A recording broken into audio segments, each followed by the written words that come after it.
Selamat pagi Bapak Ibu dan saudara-saudaraku, selamat berjumpa kembali. Senang sekali kita berada di hari yang ketiga bulan Januari 2023. Berharap bahwa kita semua masih dalam situasi suasana sukacita karena tahun baru.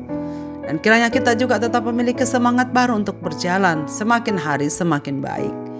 Pada pagi hari ini saya mengajak kita saudara sekalian untuk membaca 2 Samuel pasal 10 ayat 1-5. Sesudah itu matilah Raja Bani Amon dan Hanun anaknya menjadi raja menggantikan dia. Lalu berkatalah Daud, aku akan menunjukkan persahabatan kepada Hanun bin Nahas, sama seperti ayahnya telah menunjukkan persahabatan kepadaku. Sebab itu Daud menyuruh menyampaikan pesan turut berduka cita kepadanya dengan perantaraan pegawai-pegawainya karena kematian ayahnya. Tetapi ketika pegawai-pegawai Daud sampai ke negeri Bani Amon itu, berkatalah pemuka-pemuka Bani Amon itu kepada Hanun, tuan mereka, apakah menurut anggapanmu Daud hendak menghormati ayahmu? Karena ia telah mengutus kepadamu orang-orang yang menyampaikan pesan turut berduka cita. Bukankah dengan maksud untuk menyedik kota ini untuk mengintainya dan menghancurkannya, maka Daud mengutus pegawai-pegawainya itu kepadamu? Lalu Hanun menyuruh menangkap pegawai-pegawai Daud itu, disuruhnya mencukur setengah dari janggut mereka dan memotong pakaian mereka pada bagian tengah sampai pantat mereka. Kemudian dilepasnyalah pergi. Hal ini diberitahukan kepada Daud, lalu disuruhnya orang menemui mereka, sebab orang-orang itu sangat dipermalukan. Raja berkata, tinggallah di Yeriko sampai janggutmu itu tumbuh, kemudian datanglah kembali. Air susu dibalas air tuba. Saudara-saudaraku, kebiasaan mengunjungi orang-orang yang sedang berduka memang ternyata sudah berjalan sejak dahulu. Dalam teks yang kita baca pada pagi ini, dalam masa Daud, ketika seorang rekannya berduka cita, Raja Daud juga ingin menyatakan duka citanya melalui utusannya kepada kerabatnya yang sedang berduka itu. Namun seperti air susu dibalas air tuba, mungkin itulah gambaran tepat menyatakan penghinaan yang dilakukan bangsa Amon terhadap pasukan Daud yang sebenarnya datang dengan tulus untuk menemui Hanun, menyampaikan ungkapan duka cita yang tulus dari Daud kepada rekannya itu. Akan tetapi kebaikan Daud tidak mendapat sambutan sebagaimana mestinya. Hanun, anak Raja Amon sebelumnya, mendapat masukan dari para pemuka Bani Amon. Ia jadi meyakini bahwa utusan Raja Daud adalah mata-mata yang akan mengintai negeri mereka. Lalu Hanun mempermalukan pasukan Daud dengan mencukur setengah dari janggut mereka serta memotong pakaian mereka di bagian tengah. Padahal bagi para Yahudi janggut merupakan simbol kehormatan. Dan karena itu tindakan Hanun bagai upaya menabuh genderang untuk perang. Itu disadari oleh Hanun. Tetapi ia tak mau menempuh jalan damai untuk meminta maaf kepada Daud. Ia telah menyewa tentara bayaran untuk menggalang kekuatan karena khawatir bila Daud menuntut malas. Saudara sekalian, kepada pasukan yang dipermalukan Hanun, Daud meminta untuk bersabar dan jangan berbuat apa-apa sebelum janggutnya tumbuh, dengan maksud mereka memberi kesempatan kepada mereka untuk memulihkan jiwa mereka. Kemungkinan mereka trauma pasca kejadian itu. Saudara sekalian, Yoab mendapat mandat dari Daud untuk memimpin pasukan di kemudian hari. Lalu ia menyusun strategi dengan membagi pasukan jadi 2, sebagaimana kita akan baca di ayat 7-11. Dan sebagai pemimpin, Yoab juga membangkitkan semangat pasukannya di ayat yang ke-12. Pada akhirnya dengan mundurnya orang Aman dan orang Amon dari medan perang, namun orang Aram masih belum melupakan kekalahan itu.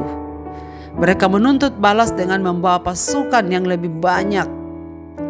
Daud tentu tidak tinggal diam.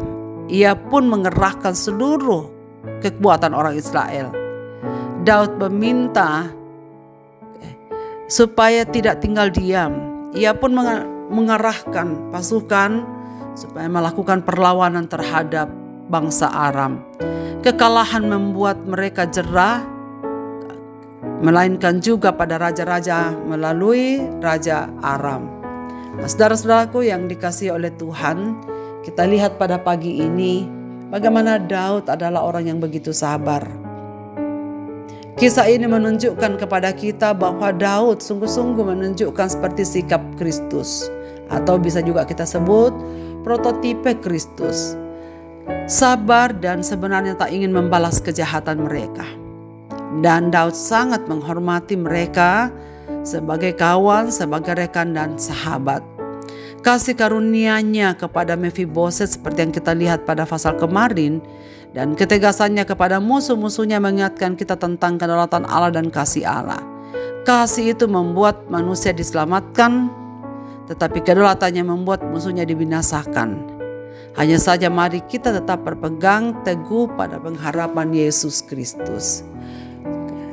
Saudara-saudaraku, marilah kita berjalan di sepanjang waktu tahun 2023 ini dengan terus percaya kepada Tuhan sambil berjalan sesuai dengan kehendak-Nya.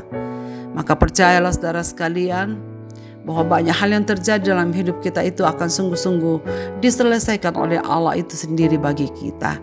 Karena itu mari kita terus bersandar dan bergantung kepada Tuhan. Biarlah firman Tuhan pada pagi ini menolong kita untuk mengerti bagaimana Daud menghadapi penolakan. Ia tidak marah, ia tidak kecewa. Tetapi bagi Daud kita lihat bahwa sikap diam sementara waktu itu memberikan sebenarnya waktu untuk kemenangannya. Saudara, mari kita berdoa. Bapa di sorga, Bapa dalam nama Tuhan Yesus, terima kasih banyak karena kami boleh mendengarkan firman-Mu pada pagi ini. Setiap hari, setiap saat, kami pun juga rentan dan bisa mengalami penolakan sama seperti yang dilakukan oleh Daud. Ya Tuhan, kadang-kadang memang apa yang kami anggap baik ternyata direspon tidak selalu baik dari orang-orang yang menerima layanan kasih.